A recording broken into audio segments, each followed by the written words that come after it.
I found out my roommate and friends have been mocking me behind my back for months in a secret group chat, but I'm pretending I don't know so I can quietly cut them all off and ghost them when I leave town. I'm Ron, 28, and I currently live with my roommate, Emma, who's 27. She's my younger sister's best friend, and I've known her since we were kids. Originally, my sister lived with us too, but she moved abroad for her studies and now lives in another country with her fiancé. The apartment belonged to her late aunt, so she lets me stay there rent-free, but we share the bills and chores. It's a pretty great setup if you ask me. I've never had any issues living with Emma. There have never been any romantic feelings between us. I respected her boyfriends, and she respected my girlfriends. I see her as part of my family, almost like a sister. Well, 2 months ago while she was taking a shower I saw a notification on her phone with my name on it and I looked at it and it said, "I found the perfect girl for Ron's prank." I got curious and opened her phone since I know her passcode. There I saw how basically all our mutual friends, except a few I had from my army days and my childhood best friend who lives in another city, were all members of a group chat that started a month ago, and there they were all sharing memes and gifs, mocking me about my appearance, and basically I became equivalent of ugly to them. I couldn't understand why they were so mean, since I genuinely thought we had a good relationship and friendship. As I was scrolling all the way back, I found out that everything started after my roommate told one of her friends that she's so turned on that she's thinking of screwing the old and fat hobo who's sleeping on our rooftop sometimes. Her friend replied that I'm single too and she could F me. And my roommate answered that she's not that desperate yet, and they both share laughing emojis and stuff. Then they kept at it by posting puking emojis when they talked how they imagine I made love. Then other friends started getting into the joke and soon they created an entire group just so they can share humiliating posts about me. They even started using "I'd rather screw the hobo" as an aside joke, which I heard them say a few times but didn't know what it meant until now. I was standing there reading all these comments feeling numb and not knowing how to react. They also planned to do a prank on me. They would have a really pretty girl flirt with me and ask me out, and when I would go to the date, she would stand me up and they would have a bet on how long would I wait for her. Obviously, since I knew their plans, I rejected the girls' advances, to which I imagine all of them were surprised. Now, I'm not insecure about my appearance.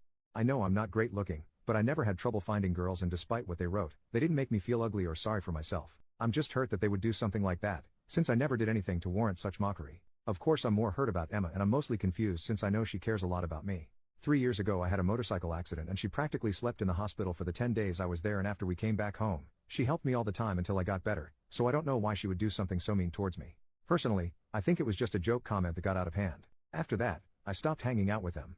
I started using work as an excuse, but I limited my interactions with all of them, including Emma. If I knew they'd be at home, I'd stay longer at work or go for a walk until they left, or I'd go out with my other friends. If they suggest a night out, I'd say I was tired from work or sick and wouldn't go. I've cried a few times. I stayed home thinking about the whole situation. Emma asked me the other day if everything is alright, and I told her I had some pressure at work, since I'm aiming for a promotion. That's not a lie actually. Our company is opening a new branch in another city and I was originally asked to relocate there, but I declined since I would be all alone and had to start my social circle from zero.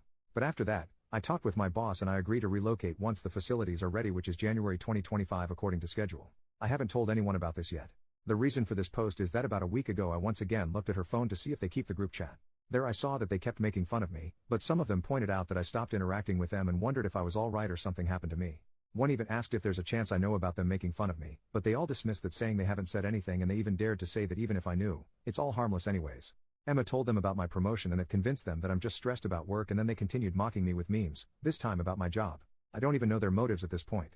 I don't get it at all. I realize that there's no going back anymore, but I also realize that in the last 2 months, I haven't had any fun, so my plan now is to keep pretending I don't know anything, but start hanging out with them again, because since I won't see them anymore after 5 months I can at least have some fun. I used to like going out with them, so for the next few months, I can pretend they're still my friends.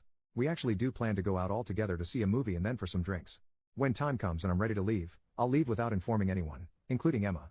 Once I'm out and away I'll block them all besides Emma, since I care about her and want her to know that despite anything, I'm there for her, and if anyone tries to contact me or pretend they care about me leaving, I'll simply send Emma the screenshots of their chat, and I hope this will shut them up.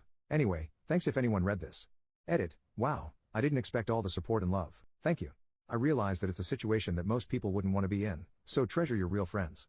I want to clarify some things. As I mentioned in my post, I do have friends outside the group. I have my army brothers that we meet twice a month and message a lot, who I know have my back as I have theirs, and my best friend who lives in another city that will be very close to me after I leave. It's basically an hour driving. We talk daily and I think he'll be excited once he finds out I'm going to be so close to him. The people in the group chat are mostly our mutual friends since university or past jobs.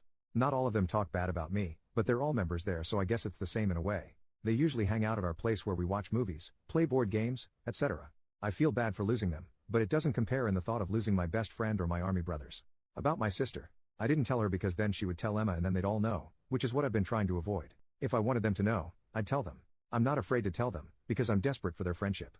No, I don't want to tell them, because I don't want the drama. I want to avoid it. I work more now in my job to learn my new role, so the last thing I want is to deal with all that drama of fake apologies, etc. I'd rather be just me pretending I don't know, than all of them pretending they're sorry. I understand why some people don't want me to hang out with them and just expose them and everything, but it wouldn't benefit me to do it. All I would gain is drama and awkward situations. I'd rather focus on me, planning my departure, get ready for my new role and figure the aftermath. In the meantime, I don't think it would do me any good to end things with them now. I figure, I can't make new friends or seek for a girlfriend in this city since I'm leaving, so I can manage a few months in their company, instead of closing to myself.